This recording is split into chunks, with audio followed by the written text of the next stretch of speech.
जब अपराध की दुनिया में कोई नाम इतना काला हो कि सुनते ही दिलों में सन्नाटा छा जाए, वह नाम है जोसेफ नासो। एक ऐसा शख्स जिसने अपनी हवस, पागलपन और क्रूरता के जाल में कैद कर रखा था दर्जनों मासूम जानों को। 4 हत्याओं के लिए सजा मिलना उसकी काली कहानी का केवल एक छोटा हिस्सा है। असलियत में उसने कम से कम 26 महिलाओं की जान ले ली थी, जिनकी सबसे बड़ी खासियत ये थी कि उनके पहले नाम और अंतिम नाम की शुरुआत एक ही अक्षर से होती थी।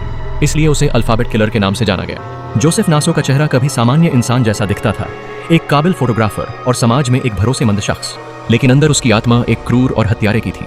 उसने अपनी हवस के लिए निर्दोष महिलाओं को चुना, उनकी जिंदगी लील ली और अपनी दरिंदगी की तस्वीरें खुद ही खींच डाली। अपनी डायरी में उसने न केवल अपने अपराधों का ब्यौरा लिखा, बल्कि एक तरह से अपनी पगली मानसिकता का सबूत भी जमा किया।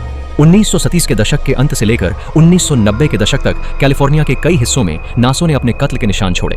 इस दशक में बहुत से मामलों ने पुलिस और जनता को भयभीत कर रखा था। उसकी चालाकी और शातिराना तरीके से वह अपने आप को हर बार जांच से बचा लेता था, लेकिन आखिरकार आधुनिक तकनीकी मदद से, खासकर डीएनए तकनीक के जरिए उसे पकड़ा गया। आईसीजे के सामने उसकी डायरी, तस्वीरों का कैटलॉग और डीएनए सबूत पेश किया गया। 4 मामलों में उसे दोषी ठहराया गया और मौत की सजा दी गई। पर मामला यहीं खत्म नहीं हुआ।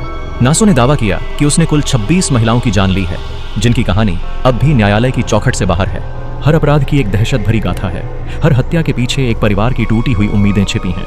जोसेफ नासो का जीवन और अपराध हमें एक सच्चाई से रूबरू कराते हैं कि सबसे बड़े खतरे वह होते हैं जो हमारे ही बीच छुपे होते हैं। यह कहानी सिर्फ उसकी आपराधिक यात्रा की नहीं, बल्कि उन हजारों मासूमों की आवाज है जिन्हें वह चुप करा गया। यह कहानी उस समाज की भी है जो विश्वास करता है कि अंधकार जितना गहरा हो, एक दिन उजाले की किरण जरूर खोलेगी। अपने अधिकार और सुरक्षा के लिए सतर्क रहने की भी। अल्फाबेट किलर हमें सिखाता है कि भय कहीं भी हो सकता है, वह हमारे अपने घर के बाहर भी हो सकता है और कभी कभी भीतर भी। हम सबकी जिम्मेदारी बनती है कि हम ऐसे खतरों को पहचानें, उनका मुकाबला करें और मासूमों की रक्षा करें। इस गहरी और दुखद कहानी को जानकर हमें अपने समाज को जागरूक बनाना होगा, ताकि इस तरह के दरिंदों को सजा मिले और हम सुरक्षित रह सकें।